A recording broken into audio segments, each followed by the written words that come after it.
ზაფხულის პერიოდის დადგომასთან დაკავშირებით მოსახლეობა უჩივის ქვეწარმავლების ძალიან ხშირ გამოჩენას საზოგადოების თავშეყრის ადგილებში, გარდა ამისა პარკებში, სკვერებში, ქუჩებში. ამასთან დაკავშირებით დღეს ჩვენთან სტუმრად იმყოფება ცხოველთა მონიტორინგის დეპარტამენტის დირექტორი ბატონი ნიკოლოზ არაგველი და სწორედ მასთან გვექნება საუბარი იმასთან დაკავშირებით თუ როგორ უნდა მოიქცეთ გარკვეულ შემთხვევებში. დილამშვიდობისა ბატონო ნიკოლოზ, ეს მართლა ისეთი სენსიტიური საკითხია, რომელიც ჩვენგან დამოუკიდებლად მაინც ამოყოფს თავს და ძალიან მნიშვნელოვანი იქნება თუ კი ჩვენი მოსახლეობა იქნება აბსოლუტურად ინფორმირებული. ჯერ დავიწყოთ იმასთან დაკავშირებით, რომ დაიწყო სეზონი და რამდენად გახშირდა ზარები თქვენს დეპარტამენტში, რამდენად ხშირად შემოდის ეს ინფორმაცია, როგორია შარშანდელთან შედარებით მომართვიანობა. მოგესალმებით კიდევ ერთხელ, მივესალმებით ტელემაყურებლებს. რაც შეეხება ქვეწარმავლებს, ეს არის ბუნებრივი პროცესი. გაზაფხულიდან გვიან შემოდგომამდე ქვეწარმავლები მოგეხსენებათ, რეპტილიები არიან ცივსისხლიანები და ტემპერატურის მატებასთან ერთად ხდება მათი გააქტიურება. ბუნებრივ გარემოში. შესაბამისად, გაზაფხულიდან ეს დაახლოებით მაისიდან უკვე იწყება აქტიურად შემოსული შეტყობინებები. სტატისტიკურ მონაცემებს რო გადავხედოთ, შარშანდელთან შედარებით არ არის დიდად მომატებული. წინა გასულ თვეში მხოლოდ და მხოლოდ 38 ქვეწარმავალი ყავდა ჩვენ დაჭერილი, ხოლო წინა წელს მთლიანი წლის განმავლობაში დაახლოებით 220 ქვეწარმავალი იქნა თბილისის ტერიტორიაზე დაჭერილი. შესაბამისად, ეს მეტწილი გამოძახებების მოდის გველხოკერებზე, რომელიც არის აბსოლუტურად, ასე ვთქვათ, არასაშიში ქვეწარმავლების სახეობები და მადლობა ღმერთს, რომ შხამიან ქვეწარმავლები ძალიან იშვიათი არის თბილისში, კი გვხდება რა თქმა უნდა სხვადასხვა ადგილებში, მაგრამ ძალიან იშვიათად. ბატონო ნიკოლოზ, საინტერესოა, როდემდე გრძელდება მათი აქტიურობა, ასე ვთქვათ და ზოგადად თქვენ ახლა ახსენეთ, რომ რა თქმა უნდა ტემპერატურის მატება იწვევს მათ გამრავლებას, ბუნებრივია. აი ზოგადად რომ ვთქვათ, კლიმატის ცვლილებაც რამდენად მოქმედებს მათზე? დიახ, რა თქმა უნდა, კლიმატის ცვლილებაც მოქმედებს მათზე. წელს უფრო ივნისში მოხდა მათი გააქტიურება და გვიან შემოდგომამდე ნელ-ნელა უფრო მერე კლებულობს, სექტემბრიდან ნელ-ნელა კლებულობს უკვე ქვეწარმავლების, ასე ვთქვათ, ბუნებრივ არეალში აქტიური გამოჩენა.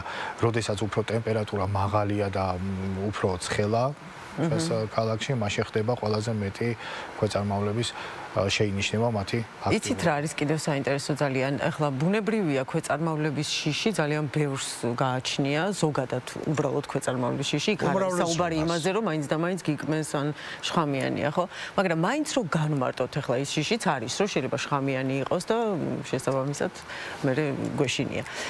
რო განმარტოთ, აი შხამიანი ჯიშის გველი საქართველოში რამდენი არსებობს და სად არიან ისინი? შხამიან ქვეწარმავალს რაც შეეხება საქართველოში გვხდება ძირითადად სამი სახეობა. ეს არის გიურზა, ყველაზე გავრცელებული, ასე ვთქვათ, სახეობა არის კავკასიური გველგესლა და ცხვირქოსანი გველგესლა. ძირითადად გიურზის აქტიურობა შეინიშნება ურბანულ გარემოსთან უფრო ახლოს, როდესაც არის ქალაქის ინფრასტრუქტურა და ესაზღვრება, ვთქვათ, ტყე, ესაზღვრება ბუნებრივი ისეთი გარემო, რაც მათთვის არის ძალიან მნიშვნელოვანი. აქედან გამომდინარე ხდება უფრო დაახლოებით კწანისის ტერიტორიებზე, ტაბახმელაში, აფრიკას დასახლებაში, სამგორშიც ხდება ხშირად ძირითადად გიურზა ბინადრობს ესეთ ადგილებში. დანარჩენ ცენტრში ძალიან იშვიათად რომ იყოს შეიმჩნეოდეს შხამიანი ქვეწარმავალი.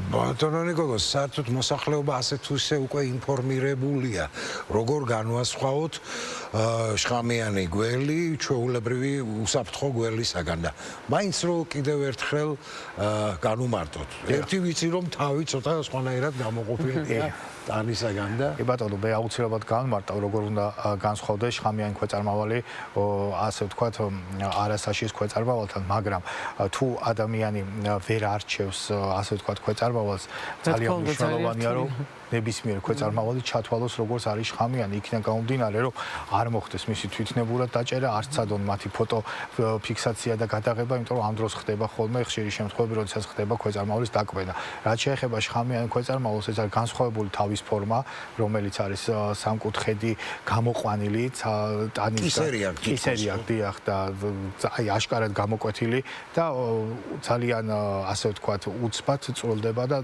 წვრილი წვეტიანი კუდი ეს არის ძირითადად განსხვავებული ნიშანი მაგრამ არაპროფესიონალი ადამიანისთვის ძალიან რთული არის მოგეხსენებათ ანკარის ქვეს სახეობა რომელიც არის ანკარა ერთ-ერთი უწყინარი ქვეწარმავალი ზუსტად ასეთივე სამკუთხედი გამოყვანილი თავი აქვს და შესაბამისად ძალიან რთულია განსხვავება არაპროფესიონალი ადამიანისთვის ამიტომ ვისარგებლებ თქვენი ეთერით და მოუწოდებ მოსახლეობას რომ ქვეწარმავლის დაფიქსირების შემთხვევაში აუცილებლად არეკონ 112-ზე ჩვენი სააგენტო შესაბამისი ჯგუფები არიან მობილიზებული 24 საათის განმავლობაში და ნებისმიერ შეტყობინებაზე რეაგირებენ დროულად და ეცადონ რომ არ მოხდეს მათი თვითნებურად დაჭერა ქვეწარმავლის, იმიტომ რომ ეს არის ძალიან სახიფათო. ხა მე არ მინდა რომ წინ გადაგისროთ, მაგრამ კიდე ერთი და მე ხა ბედნიერება ბჭყალებში ეს საკითხი რაღაცნაირად შემესალო ჩემი ეკიპობიდან გამომდინარე. გარდა ამისა ვიცი რომ შხამიანი გველი ჩვეულებრივი გველისაგან გამოირჩევა იმით რომ თვალის გუგები აქვთ რომბის დაწურილებული ამათ. მაშინ როდესაც არაშხამიანებს აქვს მრგვალი გუგები. ესე არა თუ არ ვცდები და კი, ძირითადად არის განმასხვავებელი ნიშანი, მაგრამ ერთ-ერთი ყველაზე ვიზუალურად განმასხვავებელი ნიშანი არის თავის ფორმა. თავის ფორმა არის ყველაზე და თუ არ ვცდები გველს აი ამათ აქვს ზიგზაგივით სხვადასხვა შეფერილობები აქვს. მარტო მაგით რომ ვთქვათ კი, სხვადასხვა შეფერილობების ხდება, ასე რომ ძალიან რთული არის არაპროფესიონალმა ადამიანმა გაარჩიოს ქვეწარმავლის სახეობა. ხო, რა თქმა უნდა, თან მით უმეტეს ახლა გველს რო შეხვდები, თვალის გუგების ყურებას ნაკლებად დაიწყებ იქა და მე იცით რა მაინტერესებს ხდება თუ არა შეწამლა, აი დაუშვათ არის გამოძახება, დაფიქსირდა არაერთი სახეობა სიტყვაზე რამდენიმე. მაშინ ხდება თუ არა შეწამლა ზოგადად და რამდენად საშიშია ეს სხვა ცოცხალი არსებებისთვის, რომლებიც შეიძლება იქვე იყოს. დიახ, რა თქმა უნდა, ხდება ტერიტორიის რეპელენტით დამუშავება. ეს არ არის 100%-იანი დაცვა, ეს არის ერთგვარი პრევენციული ღონისძიება, რომ ქვეწარმავალი ერიდება თვითონ ამ რეპელენტის სითხეს, მაგრამ რაშია იცით საქმე, ეს რეპელენტის სითხე მოქმედებს მხოლოდ და მხოლოდ მაშინ, როდესაც ტერიტორია არის დასუფთავებული, მაღალი ბალახი არ არის და ასე შემდეგ, იმიტომ რომ როდესაც მაღალი ბალახი არის და შესაბამისი ნივთები აწყვია, ვთქვათ, ტერიტორიაზე ან ეზოში, ქვეწარმავალს აქვს იმის საშუალება, რომ მოახდინოს მის ქვეშ დამალვა და ასე შემდეგ. ამიტომ ძალიან მნიშვნელოვანი პრევენციული ღონისძიება არის, რომ იყოს ბალახი გათიბული სისტემატიურად და სისტემატიურად იყოს ეზო დალაგებული, რომ არ იყოს გარეშე ნივთები ისეთი, როგორც არის შეშა, როგორც არის რაღაც სხვადასხვა ნივთები დალაგებული ეზოში. რაც შეეხება მისამართზე გამოძახების დროს, რა თქმა უნდა, ხდება ტერიტორიის რეპელენტით და დამუშავება, ადგილზე თუ ჩვენს მაშველებს შეხვდათ ქვეწარმავალი, ხდება მათი დაჭერა და გადაყვანა შესაბამის ბუნებრივ გარემოში და რა თქმა უნდა, ვახდენთ ტერიტორიის რეპელენტი და სკვერები, ბაღები, სკოლები იწამლება ეს აუცილებლად და ეს არის აბსოლუტურად ბიოლოგიურად სუფთა პრეპარატი, რომელიც არ მოქმედებს სხვა გარეშე არც ცხოველებზე, არც ადამიანებისთვის, არის აბსოლუტურად უსაფრთხო და შესაბამისად ხდება მით ტერიტორიების დამუშავება. აი იგივე ზღარბები, კუებიც ხო მრავლად არის, ანუ მათსეც არ მოქმედებს. არა, არც ერთ ცოცხალ არსებაზე არ მოქმედებს რეპელენტის. ბატონ ნიკოლოზ 1000 ჭორმართალი და ლეგენდა დადის, როგორ ავიცილოთ თავიდან ჩვენს ბაღებში, ნაკვეთებზე გველის, ქვეწარმავლების გამოჩენა. და მათ შორის არის ის, რომ უნდა აუცილებლად გავაშენოთ რაღაცა სახის მცენარე, დავწვათ ძველი საბურავები, ავახრჩოლოთ გოგირდი. არ რამდენად მართალია ეს?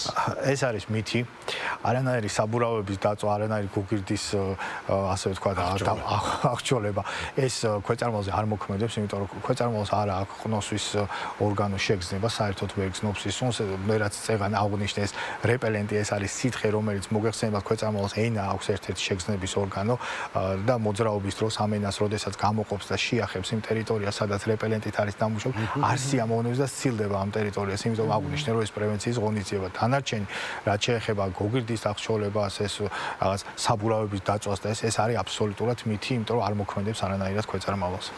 ნუ შემდეგი შეკითხვა შეიძლება უშუალოდ თქვენ არ გეხებათ, მაგრამ თქვენ ალბათ ინფორმირებული იქნებით.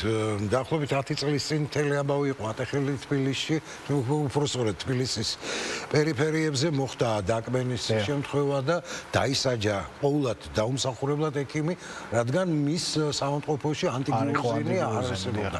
ეხლა რამდენად არის კლინიკები ანტიგიურზინით მომარაგებული?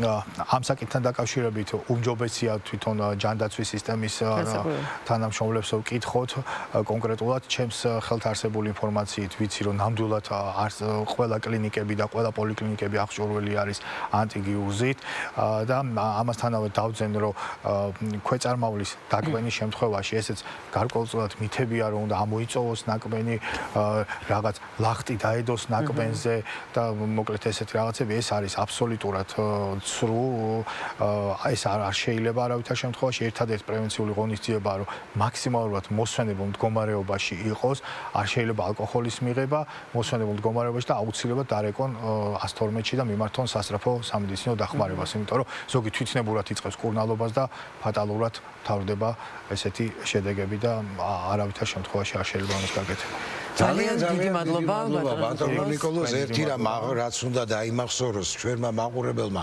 თვითნებურად ნუ მოკლავთ გველებს გველები არის წითელ ცექში შეტანილი და გველები რო გავწყვიტოთ მაშინ მღრნელები გადაბუგავენ თელს ჩვენს მოსახლეობას როგორც ნებისმიერი არსება ჩვენი ეკოსისტემისთვის ძალიან საჭირო არსებები არიან ასე რომ ესეც აუცილებლად გვახსოვდეს ყოველთვის ძალიან დიდი მადლობა